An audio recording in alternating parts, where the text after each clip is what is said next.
Breaking news చూస్తున్నాం. పంజాగుట్ట పారిశ్రామికవేత్త జనార్దన్ రావు హత్య కేసులో కీలక విషయాలు వెలుగులోకి వచ్చాయి. మనవడు కీర్తి తేజ ప్లాన్ ప్రకారమే ఇంటికి వచ్చి తాత జనార్దన్ రావును దారుణంగా హత్య చేసినట్లు పోలీసుల విచారణలో తేలింది. జనార్దన్ రావుకు ముగ్గురు కూతుళ్లు, ఒక కొడుకు ఉన్నారు.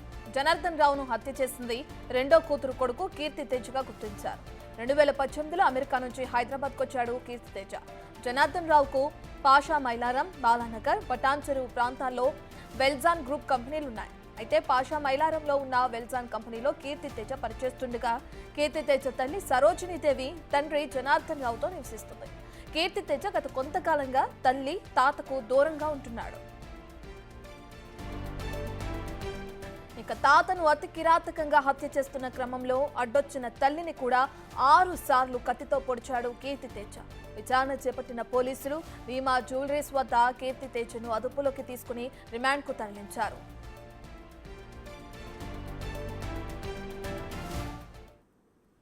ఇదే అంశానికి సంబంధించిన పూర్తి డీటెయిల్స్ అందించడానికి మా ప్రతినిధి సురేష్ లైవ్ లో జాయిన్ అవుతున్నారు. సురేష్, తాతాని హత్య చేసిన కీర్తి తేజను పోలీసులు అదుపులోకి తీసుకున్నారా? విచారణలో ఎటువంటి విషయాలు వెలుగు చూస్తున్నాయి? పారిశ్రామికవేత్త జనార్దన్ రావుని అత్యంత దారుణంగా సొంత మనవడే హత్య చేయడం జరిగింది. పక్కా ప్లాన్ ప్రకారమే హత్య చేసేందుకు పంజాగుట్టలోని జనార్దన్ రావు నివాసానికి గురువారం అక్కడికి చేరుకొని తన తల్లి తాత ఉంటున్నటువంటి ఇంట్లో ఒక్కసారిగా కత్తితో దాడికి తెగబడ్డాడు. తాతపై 73 సార్లు కత్తితో పొడిచి చచ్చిపోయాడా లేదా అని నిర్ధారించుకున్న లోపు తల్లి కిచెన్ నుంచి బయటికి వచ్చేసరికి తల్లి అడ్డుకోపోతే తల్లిని కూడా అత్యంత దారుణంగా కత్తితో దాడి చేయడం జరిగింది. ప్రస్తుతం ఆమె అపోలో హాస్పిటల్లో సరోజినీదేవి చికిత్స పొందుతుంది. ఆమె ఆరోగ్యం నిలకడగా ఉందని చెప్తున్నారు. అయితే పోలీసులు కేసు నమోదు చేసుకొని కీర్తి తేజను అరెస్ట్ చేసి రిమాండ్కి తరలించడం జరిగింది.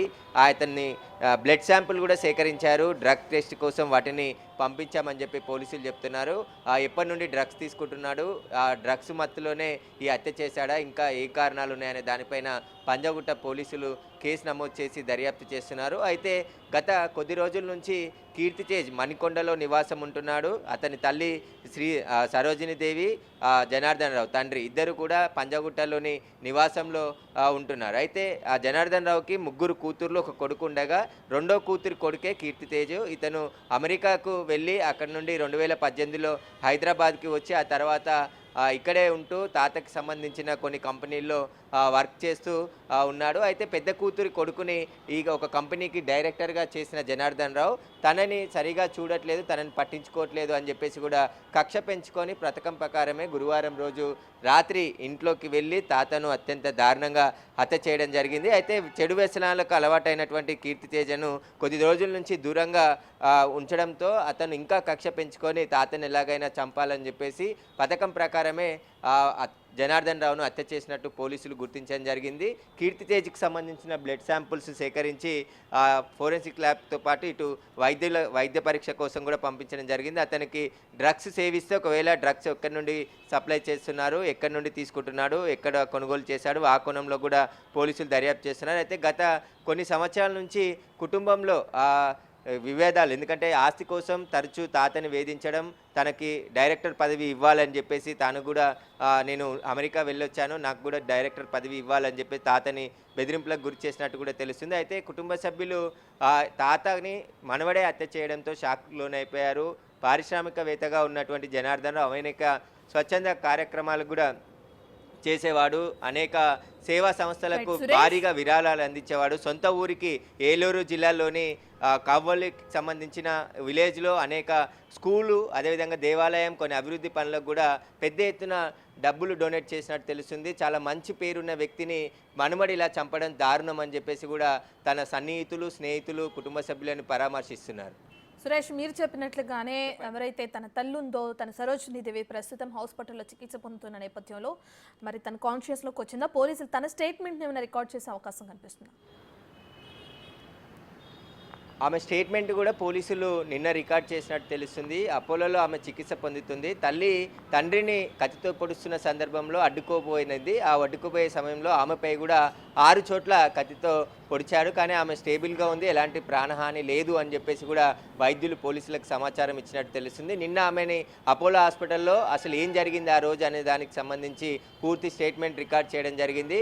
తాను తన తండ్రి పంజాగుట్టలోని ఇంట్లో గత కొద్ది రోజుల నుంచి ఉంటున్నాము, మణికొండలో కీర్తితేజ్ అక్కడ ఉంటున్నాడు, అక్కడ నుండే ఆఫీస్కి వెళ్ళేవాడు. కానీ మాట్లాడతానని చెప్పేసి ఇంటికి వచ్చి తన తండ్రితో మాట్లాడుతూ ఒక్కసారిగా తన కిచెన్లో ఉన్న సమయంలో ఆ కత్తి తెచ్చుకున్నాడు. ఆ కత్తితో దాడికి పాల్పడ్డాడు. ఆ తర్వాత అత్యంత కిరాతకంగా 73 సార్లు స్టాబింగ్ చేసి తాతని హతమార్చాడు. అది అడ్డుకోబోయిన తల్లిని కూడా, సొంత తల్లిపై కూడా కత్తితో దాడి చేశారు. ఆమెను వెంటనే హుటాహుటిన హాస్పిటల్కి తరలించడం జరిగింది. దీనిపైనే జనార్దన్ రావు కొడుకు పోలీసులకి ఫిర్యాదు చేశాడో ఆ ఫిర్యాదు పైన కేసు నమోదు చేసుకొని ఎవరైతే కీర్తితేజ్ని అరెస్ట్ చేసి రిమాండ్కి తరలించారు.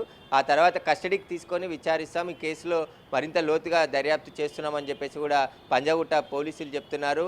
ఆస్తి తగాదేలైనా ఇంకా వేరే కారణాలు ఏమైనా ఉన్నాయనేది దర్యాప్తులో తెలుస్తాయని చెప్పేసి కూడా చెప్తున్నారు. కీర్తితేజ్కి సంబంధించిన మానసిక స్థితి పైన కూడా వైద్యుల రిపోర్ట్స్ అన్నీ కూడా తెలుసుకొని అతని మానసిక స్థితి ఏ విధంగా ఉంది, డ్రగ్స్కు బానిసయ్యే ఈ హత్య చేశాడా, ఇంత దారుణంగా హత్యకు పాల్పడ్డాడంటే మత్తులోనే హత్యకు పాల్పడి ఉంటాడని చెప్పేసి కూడా పోలీసులు అనుమానిస్తున్నారు. కాబట్టి ఆ రిపోర్ట్స్ అన్నీ వచ్చిన తర్వాత ఈ కేసుకు సంబంధించి పూర్తి దర్యాప్తు కూడా చేస్తున్నామని చెప్పేసి పోలీసులు చెప్తున్నారు.